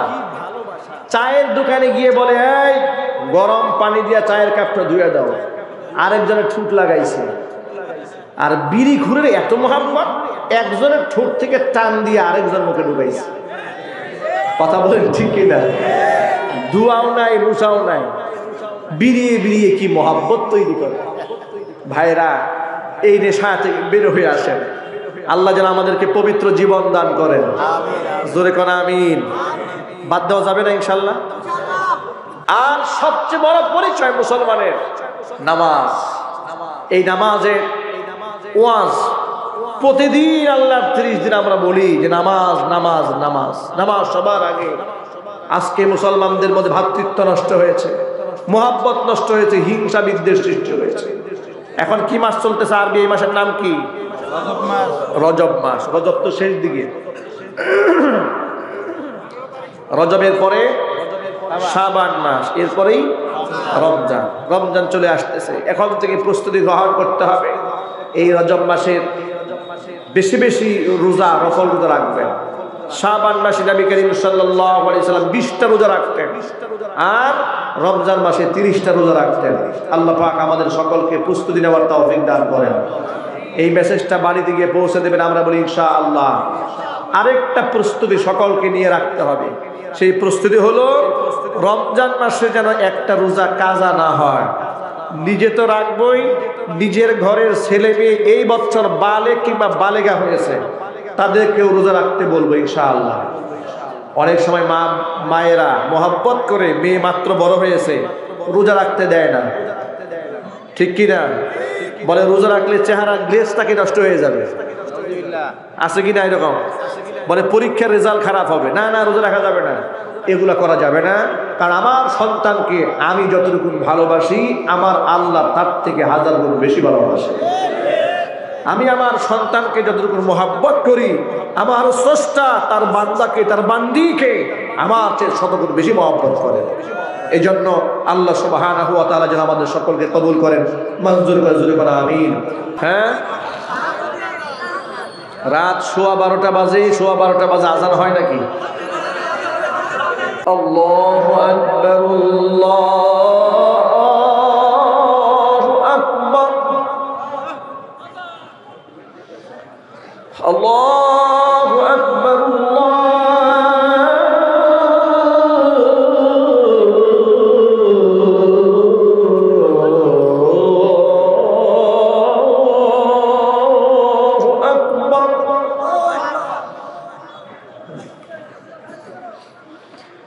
أشهد أن لا إله إلا الله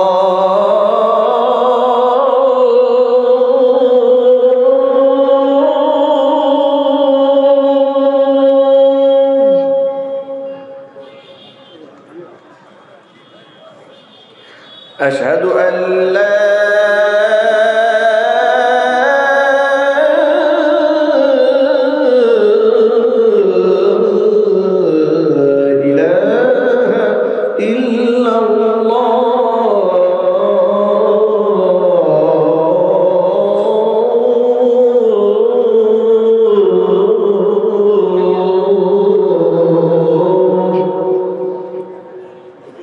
أشهد أن محمدا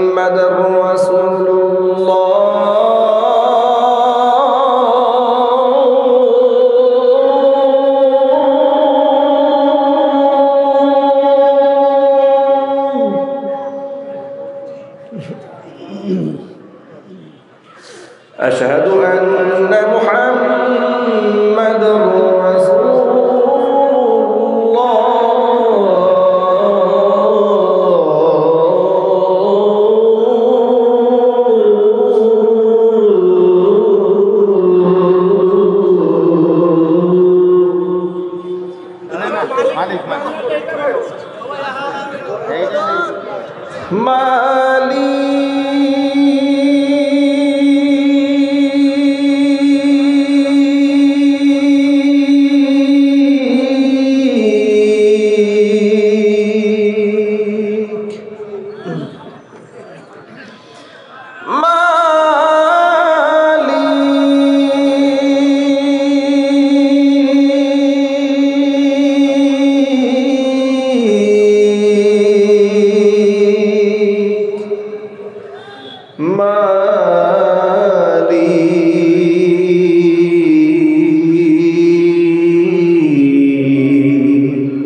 একটি ঘর বানিয়ে দিও,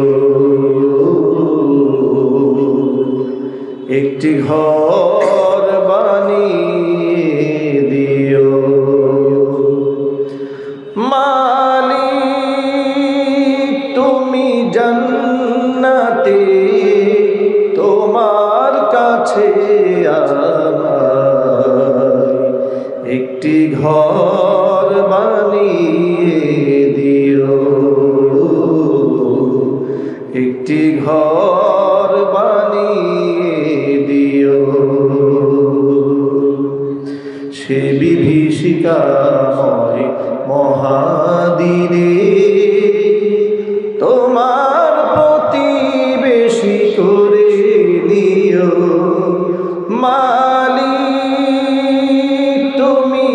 জান্নাতে তোমার কাছে আমার একটি ঘর বানিয়ে দিও, একটি ঘর বানিয়ে দিও। যেদিন কেহ আসবে না কারো কোনো কাজে, যেদিন পাপী পাপের বোঝায় মরবে লাজে, যেদিন কেহ আসবে না কারো কোনো কাজে, যেদিন পাপী পাপের বোঝায় মরবে লাজে,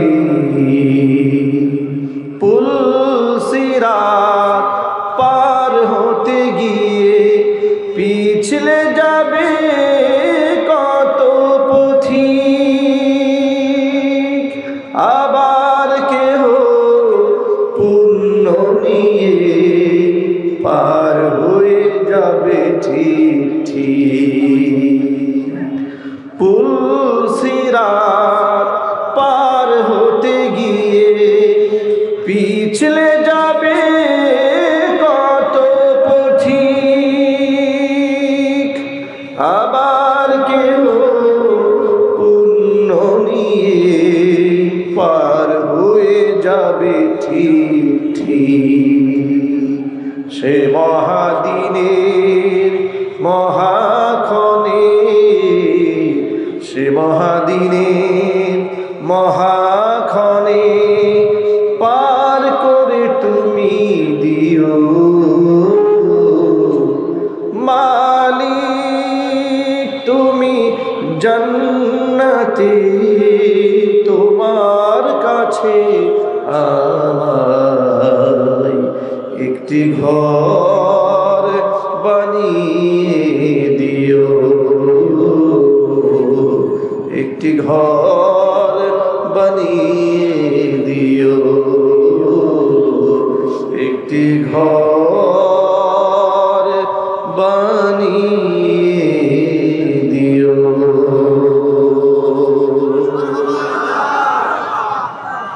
ربنا ظلمنا أنفسنا وإن لم تغفر لنا وترحمنا لنكونن من الخاسرين ربنا لا تزغ قلوبنا بعد إذ هديتنا وهب لنا من لدنك رحمة إنك أنت الوهاب رب العالمين আমরা গুনাহগার বড় আশা নিয়ে গভীর রজনীতে তোমার শাহী দরবার হাত দুখানা বাড়িয়ে দিয়েছি। মেহেরবানি করে আলোচনার ভুল বেয়াদবি ক্ষমা করে সাওমের হাদিয়াটুকু কবুল করে মঞ্জুর করে সোনার মদিনায় নবী পাকের রওজা মুবারকে পৌঁছিয়ে দাও।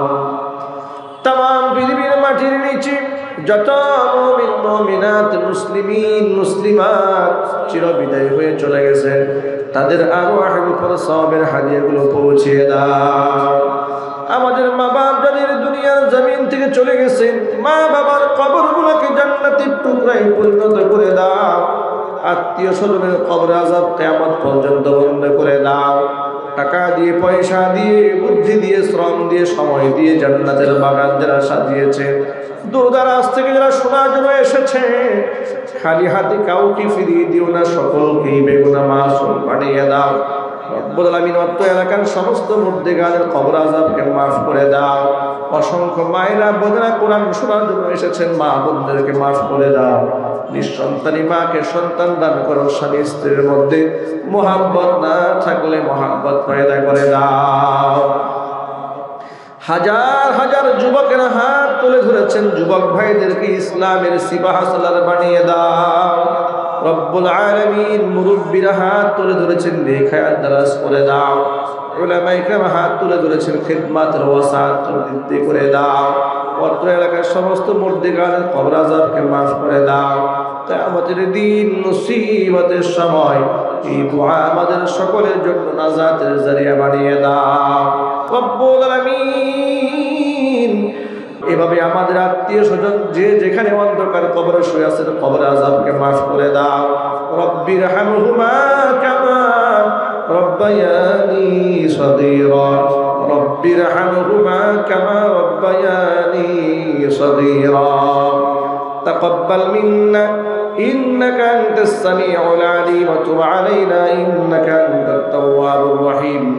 سبحان ربك رب العزة عما يصفون وسلام على المرسلين والحمد لله رب العالمين واجعل آخر كلمتنا عند الموت لا إله إلا الله محمد رسول